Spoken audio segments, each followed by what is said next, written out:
Hey y'all, welcome and welcome back to my channel. It's your girl Shelly and back with another video. Remember to like, share, comment, and subscribe for the vine. I'm right here. I'm about to read this book. I've been putting this off for a very long time. I want to get back into reading. So why not start today, right? So this book says the ultimate seeker's guide for those brave enough to face their truth north and take their power back.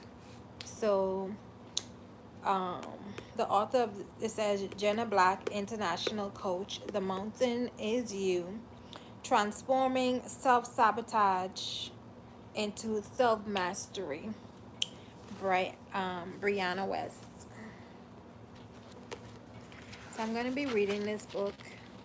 This is a self-development book, and I'm going to be reading it.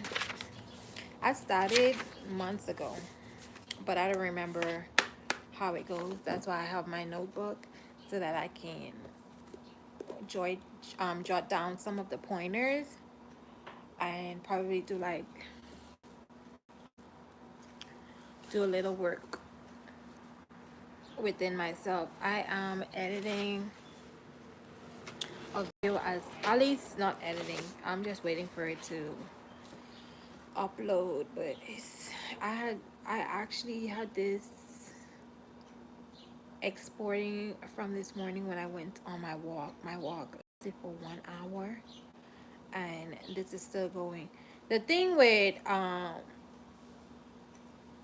that only thing I hate when it comes to uploading videos to YouTube, it can take quite some time to get a video up. Like a lot of time people don't know the the stress that goes in publishing a video on YouTube. Like it can get very stressful sometimes because you can imagine I left this exporting from 10 10 something this morning. It's actually 12:36, and it's not even at 50%. It's now at 28.3%. And one thing I don't like about this is that when I'm transporting this from here, so automatically I have to take this to work with me. And once it doesn't detect, like once a laptop doesn't detect internet services anymore, what happens is it's going to stop the exporting process. So then I have to try to export it again. And sometimes that can take up to 3 hours to get it to export. That's what I do not like. But while I'm sitting here, I'm about to read my book. I was like, you know what? Let me just put this laptop in front of me so that I can continuously touch the screen, tap the screen so that it can stay on the forefront of the screen. Probably that's gonna help it to export a little bit faster. But I have high-speed internet, and it sometimes takes 3 to 4 hours for me to get one video up on YouTube. But anyways, y'all, I'm reading this book. I want to get back into reading, and this is the first book I'll be reading. So here we go. There is, y'all want me to read it out to you guys? And let me read the first chapter to you. It says, Chapter 1, The Mountain is You. There is nothing holding you back in life more than yourself. If there is an ongoing gap between where you are and where you want to be, and your efforts to close it are consistently met with your own resistant pain and discomfort, sabotage is almost always at work. On the surface, self sabotage seems masochistic. It appears to be a product of self hatred, low confidence, or a lack of willpower. In reality, Self-sabotage is simply the presence of an unconscious need that is being fulfilled by the self-sabotaging behavior. To overcome this, we must go through a process of deep physiological evacuation, release unprocessed emotions, find healthier ways to meet our needs, reinvent our self image, and develop principles such as emotional intelligence and resilience. It is no small task, and yet it is the work that all of us must do at one point or another. Hey,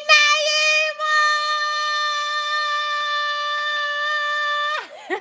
Hey, sis! Hey, boo, what are you reading? The Mountain is You. I'm reading this book because I'm trying to do self-development in order to be a better person.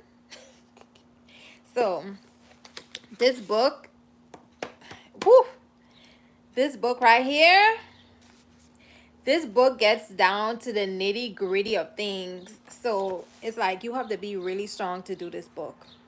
Yeah.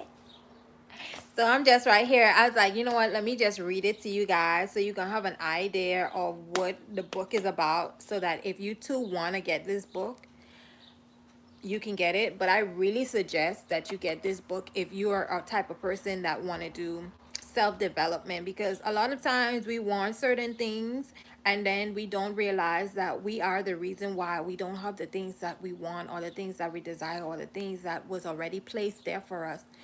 We don't realize sometimes that we are our biggest critic. We are our biggest self-sabotage agent.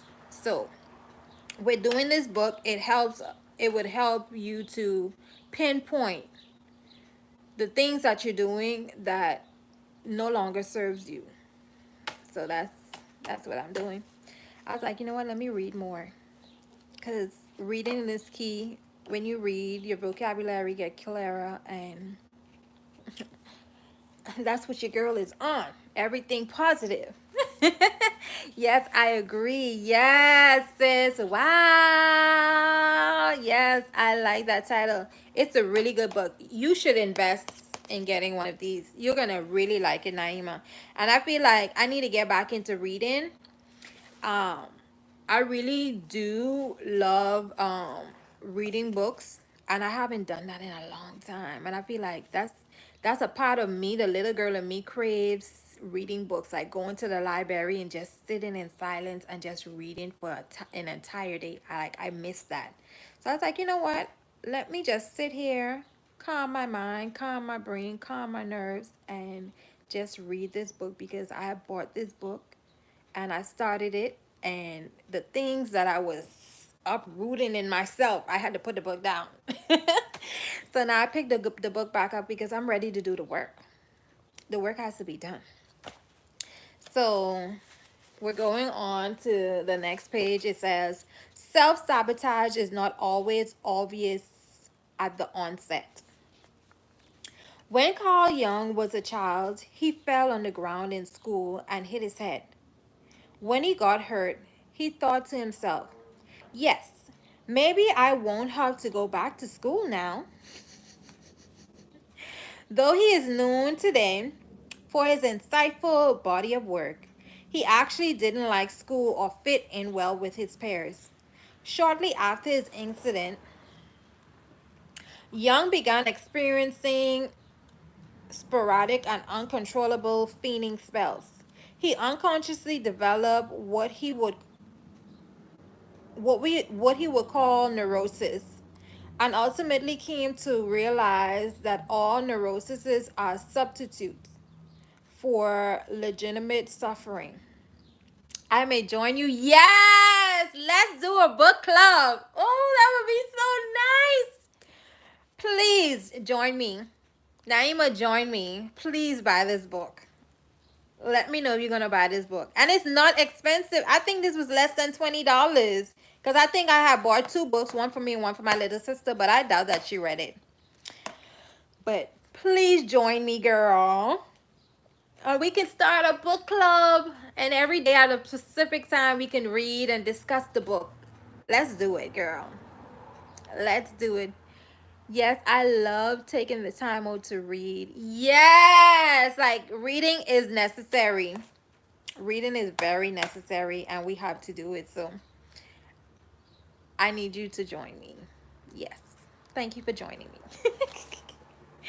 So my video now is at 32.2%. Oh, I hope this video goes to 100% by the time I leave here. Okay, I will check it out. Please do. Please check it out. I'm loving the book already. When I tell you this book is good, this book is good. Let me read it well so you guys can really hear all of the words that I'm pronunciating. Y'all wouldn't believe I wanted to be one of those person, that read books. I don't know what they call them, but like on the audiobooks, when you hear someone reading the audiobook, I wanted to be one of those persons. Like, just to do it at least for once. Just to do it at least once. Let's continue, y'all. So it says, in Young's case, he made an unconscious association between fainting and getting out of school. He came to believe that the fainting spells were a manifestation of his unconscious desire to get out of class.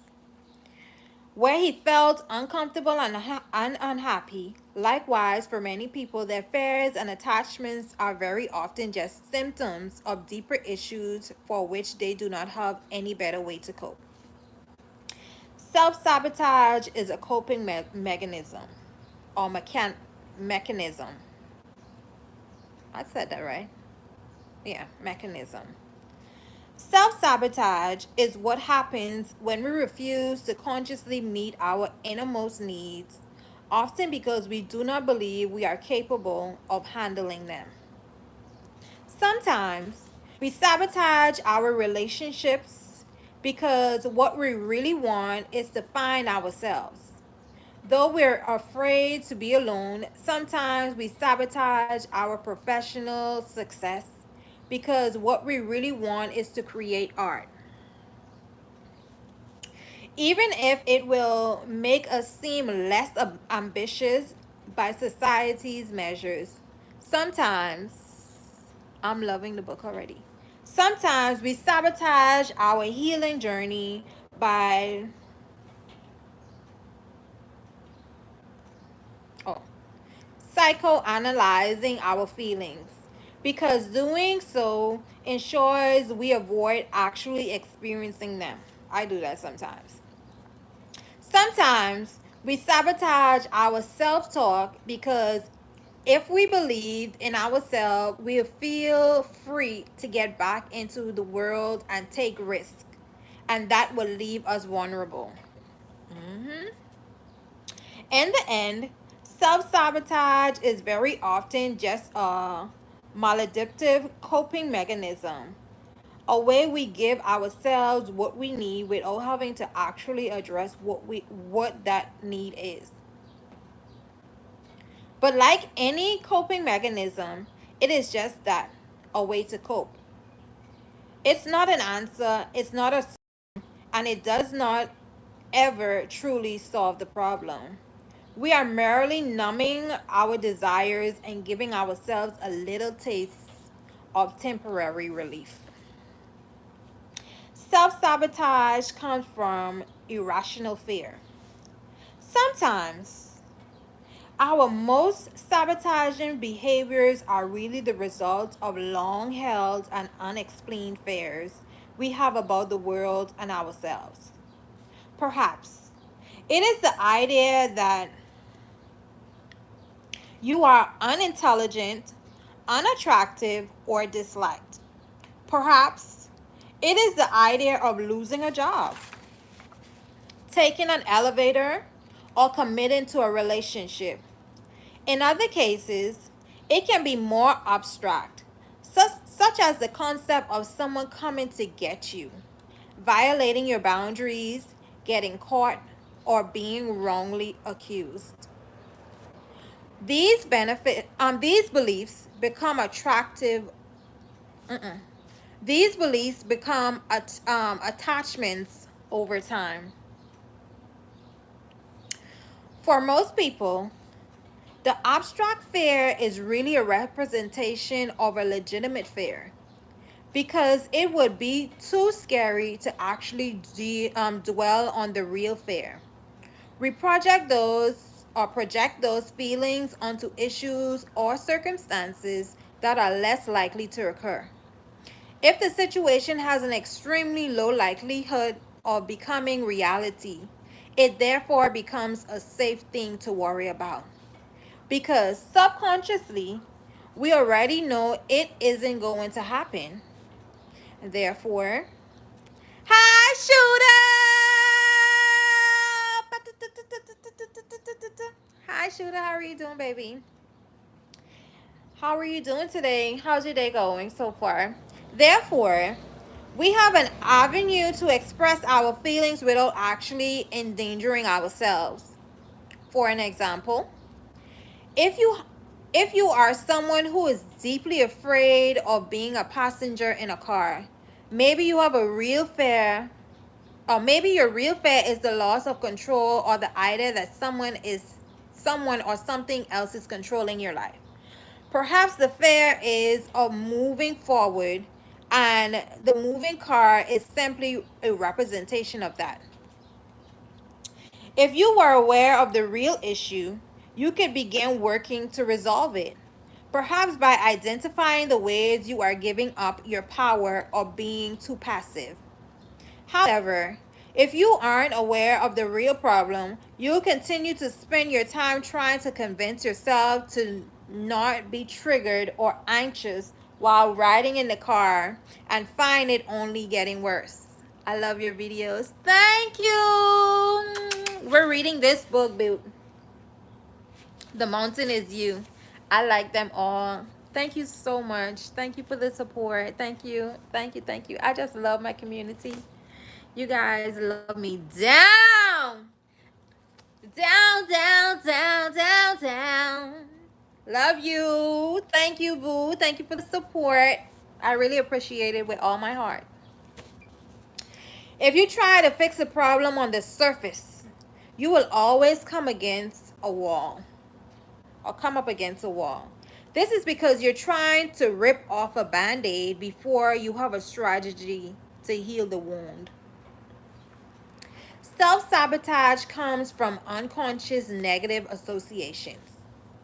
Self-sabotage is also one of the first signs that your inner narrative is outdated, limiting, or simply incorrect. Love you, Naima. Love you for life, girl. For life, for life, for life. Okay, your life is defined not only by what you think about it, but also what you think about yourself. That's deep. That's deep. That is deep. It says your life is defined not only by what you think about it, but also what you think about yourself. Y'all hear that? I have to go. Shooting star, okay. It says your life is defined not only by what you think about it, but also what you think about yourself. Mm, mm, mm, mm, mm. Your self concept is an idea that you have spent your whole life building. It was created by y'all. I'm watching this video as well. It was created by parsing together inputs and influences from those around you. What your parents believed, what your peers thought, what became self evident through personal experience, and so on.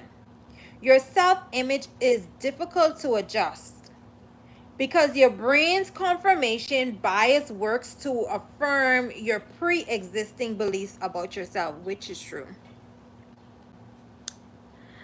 Like the live, y'all, and subscribe to Shelly. Thank you, Naima. Like the live. Thank you so much, boo. Oh my God, I love you. Yeah, I mean, I already did. So thank you. I have to go. Be right back. Okay, shooter. Thank you so much for the support, Naima. Thank you. It says, when we self sabotage, it is often because we have a negative association between achieving the goal we aspire to and being the kind of person who has or does that thing. If your issue is that you want to be financially stable and yet you keep running or ruining every effort you make to get there, you have to go back to your first concept of money. It says, how do your parents manage their finances? Most importantly, what did they tell you about people who had it and people who didn't? Many people who struggle financially will justify their place in life by disavowing money as a whole. They will say that all rich people are terrible. If you grew up with money, who told you your entire life, or if you grew up with people, sorry, who told you your entire life that people who have money are all this way, guess what you're going to resist having? Money. Your anxiety around the issue that you're self-sabotaging is usually a reflection of your limiting belief. Maybe you associate being healthy with being vulnerable because you had a parent who was perfectly healthy when they suddenly fell ill. Maybe you weren't, or maybe you aren't writing your magnum opus. I want to write that word down so I can see what that means. Let me write it down. Magnum opus.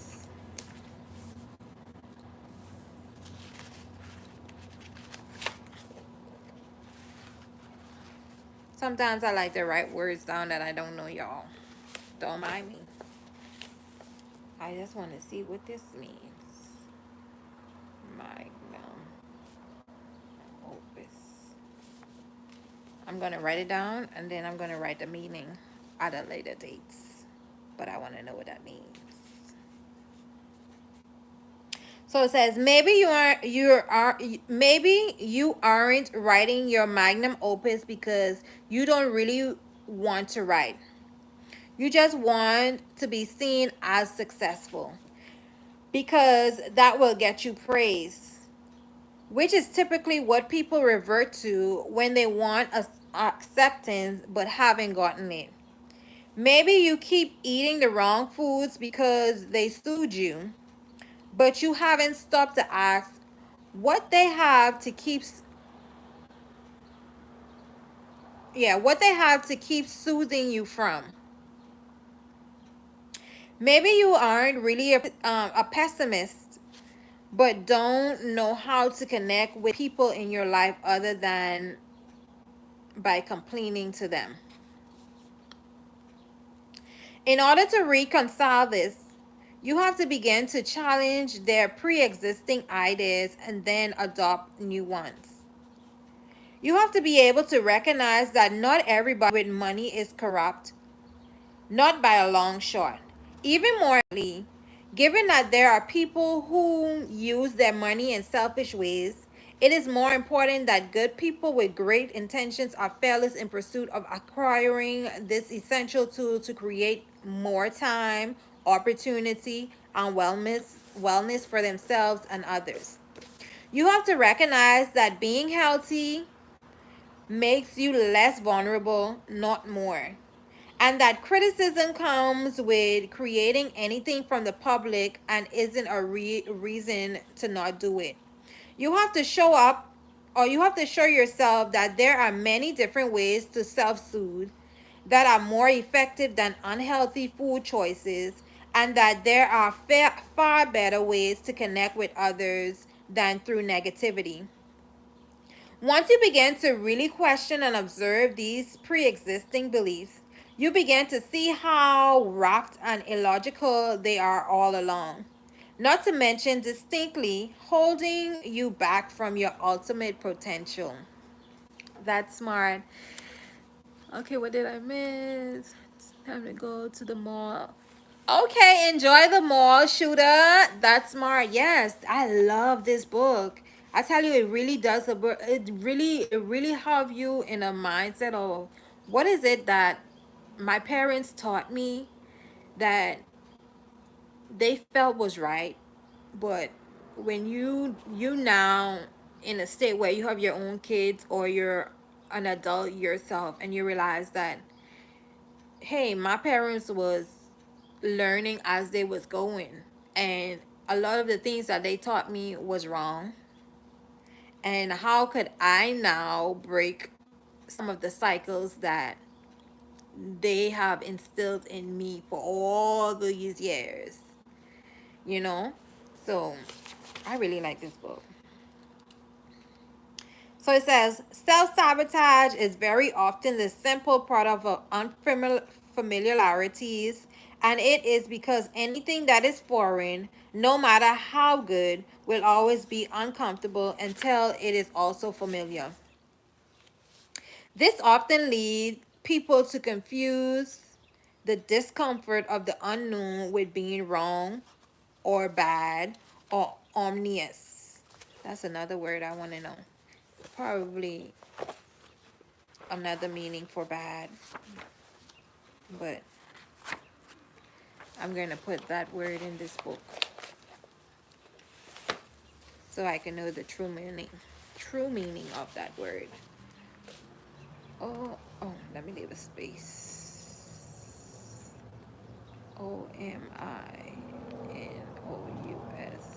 When I used to teach, I used to let my kids do this all the time. Like if you see a word you don't know, just write it down and then go and search for the word, the root word, the suffix of the word, and then make a sentence with the word.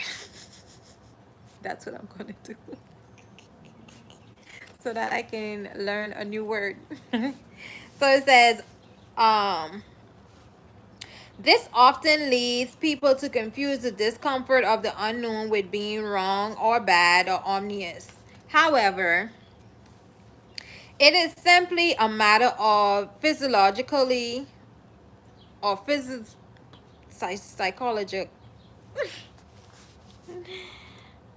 psychological adjustment. Yeah, yeah. I was saying it's smart you look for the definition. I do that too. Yes, like because sometimes you can see a word, right? Or maybe you've seen the word before, but the way the word has been presented to you again made it seem foreign to you. But when you go back to the word, you're like, oh, I've seen that word before. I heard that word before, but I never knew the meaning, or I never knew that that word can be used that way in the sentence. Because sometimes you can use a word multiple ways in a sentence, and you did not know that because you did not know the root word of the word. Oh wow, and make a sentence. Yes. It helps. I need to get back to learning a word a day. I used to do that a lot. Like I have the Webster dictionary. um I'm like subscribed to it. So every morning it used to send me a word in my email. I need to get back to that. Like little by little, little by little, little by little. Because trust me, I feel like when you get back to doing some of the things that you love to do, you realize that you ain't missing nothing but expanding you as a person, doing the things that you love genuinely. And these are the things that I love. So it says, Gay Hendricks calls this your upper limit or your tolerance for happiness. Everyone has a capacity for which they allow themselves to feel good. This is similar to what other psychologists refer to as a person's baseline or their set predisposition that they eventually revert back to, even if certain events or circumstances shift temporarily. Small shifts. right? Yes. Compounded over time can result in permanent baseline adjustments. However, they often don't stick because we come up on our upper limits. The reason we don't allow those shifts to become baseline is because as soon as our circumstances extend beyond the amount of happiness we've accustomed to, we find ways, both conscious and unconscious, to bring ourselves back to a feeling where we're comfortable with. And I feel like this is where I'm at right now. I feel like I don't wanna, I wanna say it, but it's like how you say it to say it the right way. I feel like I get bursts of energies of happiness or bursts of happiness. I don't know if I'm saying that right. Like clouds of happiness, like where it's like you're supposed to be like up there, and then you get back to the regular set of happiness that you endure on a day-to-day basis. I don't know if I'm explaining it right, but it's like I can very much attest to this. It's like small shifts compounded over time can result in permanent baseline adjustments. However, they often don't stick because we come up on our upper limits. It says the reason we don't allow those shifts, because I do feel like my life is in a shift right now. I feel like something's going on, like I'm getting up there, right? So it says to become baseline is because as soon as our circumstances extend beyond the amount of happiness we're accustomed to, we find ways both consciously and unconsciously to bring ourselves back to a feeling we're comfortable with. That is true. We are programmed to seek what we've known. Even though we think we're after happiness, we're actually trying to find whatever we're most used to. It says self sabotage comes from belief systems. What you believe about your life is what you will make true about your life. That's what it's so that's why it's so crucial to be aware of those outdated narratives and have the courage to change them. You have to change them.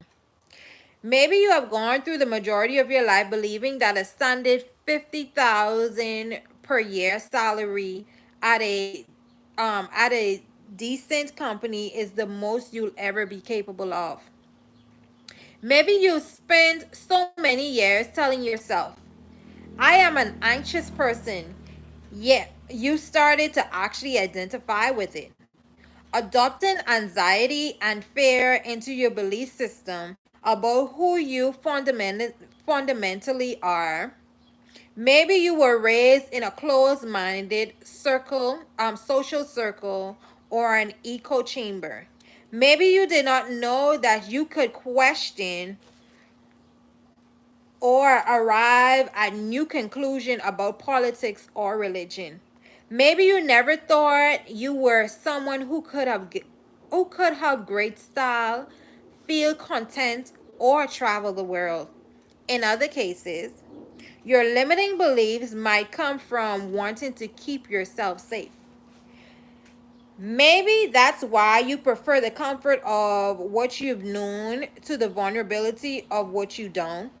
Why you prefer um, apathy to excitement, think that suffering makes you more worthy, or believe that every good thing in life there must also be a accompanying bad. I always say, boy, my life is going good. Some bad's gonna happen. I cannot be the only one.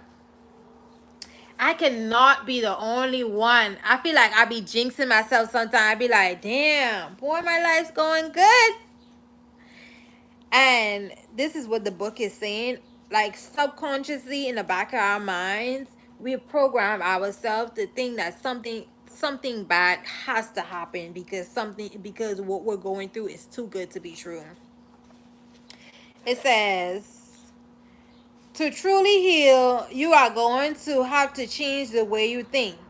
You are going to have to become very conscious of negative and false beliefs and start shifting to a mindset that actually serves you. Maybe this preliminary information about self sabotage resonates a bit, or maybe it resonates a lot. How to get out of denial. Either way, if you are here because you truly want to change your life, you are going to have to stop being in denial about your personal state of affairs. You are going to have to get real with yourself. You are going to have to decide that you love yourself too much to stop settling for less than what you really desire or deserve. If you think that you could be doing better in life, you might be right. If you think that there is more that you are here to accomplish, you might be right. If you think that you are not being your authentic self, you might be right. It does not serve us to use endless affirmations to placate our true feelings about where we are in our journey. When we do this, we start disassociating and get stuck. In other effort to love ourselves, we try to validate everything about who we are. Yet those warm sentiments never quite seem to stick, only ever temporarily numbing the discomfort. Why do they work? Because deep down, why don't they work? Because deep down, we know we are not quite being who we want to be. And until we accept this, we are never going to find peace. When we are in denial, we tend to go into blame mode. We look for anyone or anything to explain why we are the way we are. Then we start justifying. If you have to constantly, on a near daily basis, rationalize why you're unhappy about your life, you are not doing yourself any favors. You are not getting any closer to creating the lasting change that you so deeply desire. The first thing in healing anything is taking full accountability. It is no longer being in denial about the honest truth of your life and yourself. It does not matter what your life looks like on the outside. It has it is how you feel about it on the inside. It is not okay to be constantly stressed, panicked, and unhappy. Something is wrong. And the longer you try to love yourself out of realizing this, the longer you are going to suffer. The greatest act of self love is to no longer accept your life or no longer to accept a life you are unhappy with. It is to be able to state the problem plainly and in a straightforward manner. That is precisely what you need to do to continue truly uprooting your life and transforming it. It is the first step towards real change. Amen. Amen. Amen. Take a piece of paper and pen. I'm ready, y'all. I'm ready. See? Write down very specifically every single problem you face. If you are struggling with finances, you need a very clear picture of what's wrong. Write down every debt, every bill, every asset, and every bit of income. If you are struggling with self image, write down exactly what you dislike about yourself. If it is anxiety, write down everything that bothers or upsets you. You must first and foremost get out of denial and into clarity about what's really wrong. At this point, you have a choice.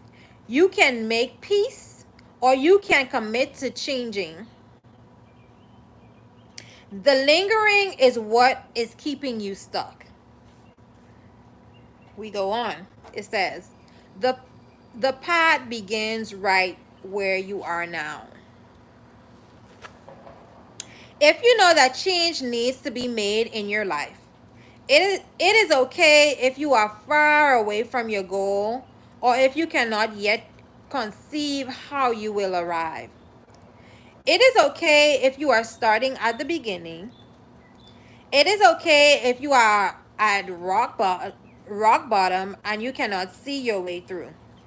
It is okay if you are at the foot of your mountain and have failed every time you try to overcome it.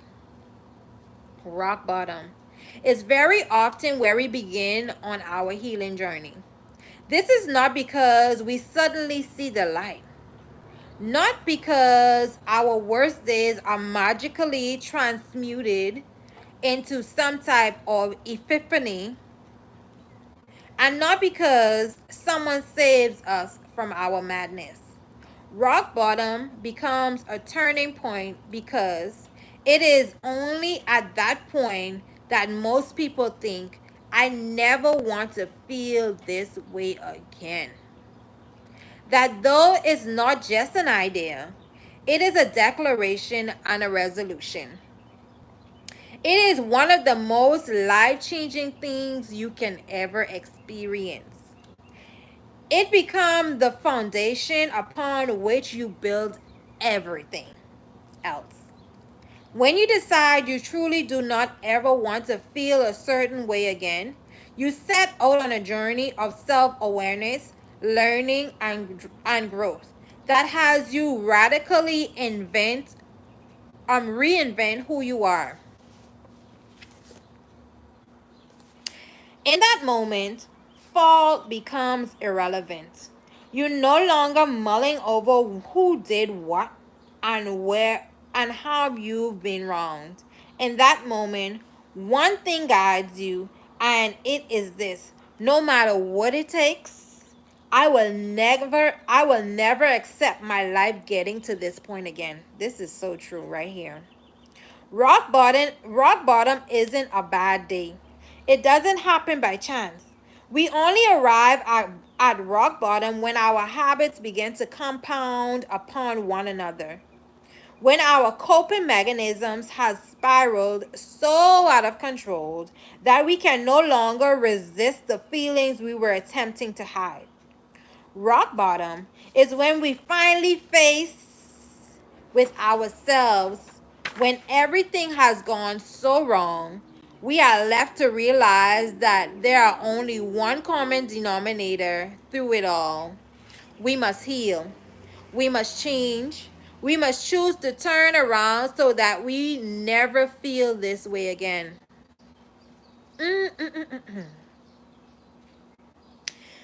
When we have a down day, we don't think, I never want to feel this way again. Why? Because it's not fun, but it's also not unbearable. Mostly, though, we are somewhat aware that small failures are a regular part of life. We are imperfect, but trying our best at that vague discomfort will pass eventually. We don't reach a breaking point because one or two things go wrong. We reach a breaking point when we finally accept that the problem isn't how the world is, it is how we are. This is a beautiful reckoning to have. Ayo Deja Awiska describes his own like this: you must find the purest form of being fed up. Make it hurt. I literally screamed, I'm not effing.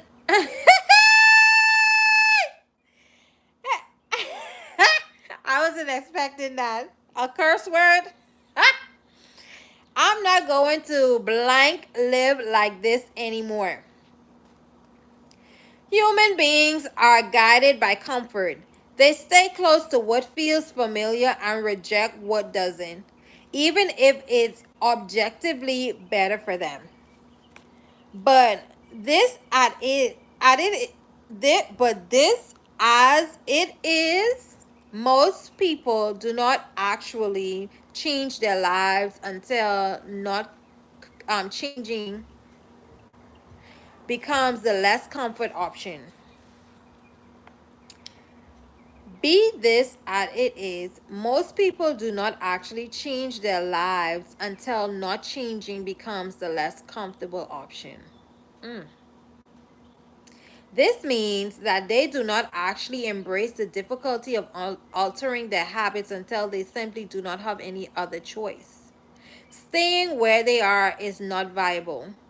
They can no longer even pretend that it is desirable in any way.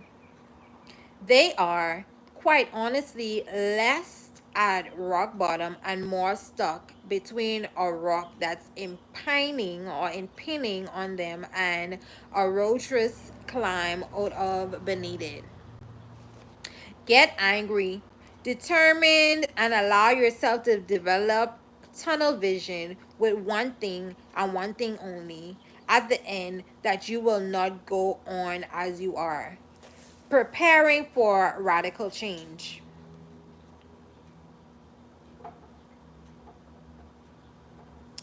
One of the biggest reasons that people avoid doing important internal work is that they recognize if they heal themselves, their lives will change. Sometimes drastically. If they come to terms with how unhappy they are, it means that they will have to temporarily be more uncomfortable, ashamed, or scared while they start all over. Let's be clear about something. To put an end to your self sabotaging behavior absolutely means that change is on the horizon. Your new life is going to cost you your old one. We need to write that down. Write it down, write it down, write it down. Your new life is going to cost you your old one. It's going to cost you your comfort zone and your sense of direction. It's going to cost you relationships and friends. It's going to cost you being liked and understood. It doesn't matter. Like John Cena used to say, it does not matter. I think he is the one who used to say that slogan in WWE. One of them. Or Hulk Hogan.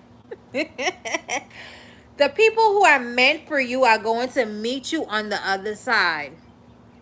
You're going to build a new comfort zone around the things that actually move you forward instead of being liked.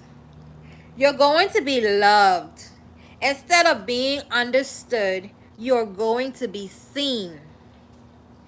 If you're going to lose, all you're going to lose is what was built from a person you no longer are. It says, all you're going to lose is what was built from a person you no longer are. Remaining attached to your old life is the first and final act of self sabotage, and releasing it is what we must prepare for to truly be willing to see real change. Woo! As we leave this live today, I want to read this last page one more time for you and especially for me. And I want us to meditate, ponder, and even if you go back and watch this live, I want you to just think on these things. Like, who cares who don't like you? If you decide to change, The persons who need to love you is gonna love you on the other end of you changing. So if you feel like you need to change and then you feel like some people are gonna be left behind, yeah, they're gonna have to be left behind if they don't accept the new you. So it says, your new life is going to cost you your old one. It's going to cost you your comfort zone and your sense of direction. It's going to cost you relationships and friends. It's going to cost you being liked and understood. It doesn't matter. The people who are meant for you are going to meet you on the other side. You're going to build a new comfort zone around the things that actually move you forward instead of being liked. You're going to be loved instead of being understood. You're going to be seen. If you're going to lose, oh no, all you're going to lose is what was built from a person you no longer are. That person is dead after you finish reading this book and do the work. Yeah. After we finish reading this book and doing the work. Remaining attached to your old life is the first and final act of self sabotage. And releasing it is what we must prepare for to truly be willing to see real change. Y'all, we read one chapter. Tomorrow we'll come back. Tomorrow, chapter 2, Naima is going to get her book. And chapter 2 is There's No Such Thing as Self Sabotage. We're doing the work, y'all. We're doing the work. We're getting better, stronger. We might end up being vulnerable on hearsay internet, but we just gotta do what's best for us. This is a really good book. I ain't gonna lie. This helped me. This helped me thinking, damn, this book is reading to me. This book is talking to me. Like, I could identify with most of the things that I read this morning. And yes, good stuff, right? It's really good. Like this book, everyone I know who pick up this book always put it down because it's like a mirror and you're looking at the reflection of yourself and you're realizing that, hey, I've been doing these things and I need to stop. And some of the things that I need to start implementing in my life, I need to start doing it now. And then some situations where there are some relationships that's going to be cut because they're no longer going to recognize you as that person that they normally seen you as. Maybe the person they can always run to when they have a problem financially, the person they can always run to when they have a problem to rescue them out of their problem. Like I'm that person. And I feel like this other part of my life, I don't want to be that person. I don't want to be your go-to person. No, I don't want to. Like, especially when it comes to some family, I don't want to be your go-to person. Like, if you have a problem, like you deal with your problem. Don't involve me in your problem because that's your problem. Like, we're all grown, so I should not have to bear your problem and can't sleep at night because I'm worried about your problem and I have other fishes to fry. So I just feel like this right here, like it's gonna help me to come out on top because there are some relationships that needs to be cut right now in my life. Uh, and I feel like it's just for a better me, you know? I feel like I have a problem with saying no. I really have a problem with saying no. And that gets me in a lot of problems with taking up people's burden and putting it on my back and carrying their burden for them. And then their problems really become my problems. And I feel like right now where I'm at in my life, like I can't deal with nobody problems. Yeah, so this is a really good book. Chapter 1 was really good. Chapter 1 says the mountain is you. I am the mountain, and I have decided that I'm gonna chop down the mountain. And maybe this book will take us 2 days, 3 days, maybe it'll take us a week, and we would do the exercises, come up with exercises for this book. But I really enjoy reading it with you guys. I'm gonna go ahead and love you and leave you, and see you guys tomorrow. We're gonna do our daily walk, then we'll do our book, and whatever else that we have to do, we'll do it together. I love you all. Thank you for supporting me. Thank you for this beautiful community that we have built, that we are continuing to build. Thank you for being a supporter, a subscriber. I called you guys family. Thank you for being my family, my online family. Thank you for your words of encouragement. Thank you, Naima, for chatting it up with me today. You're welcome, baby. Thank you, Naima. Thank you, Shooter. Always come in and he shoot up the place and then he leaves. Thank you, Shooter. Everyone else that was on the live that didn't leave a comment. We don't bite in here. We just chop it up. Like, you just come in and say hi. We love community. We love fellowship on this side. We love the key. We love the kiki. And remember to like the live. Watch the rebroadcast if you want to. Share the live. Let's get your girl up in this algorithm streets. Help me out. I thank y'all. Thank you, Naima. See you in the next video. And if we don't talk soon, I just want you, remain beautiful, and enjoy this beautiful sun. If you're in an area where it's sunny as well, if not, just enjoy your day and make the best out of your day. Love you. Deuces.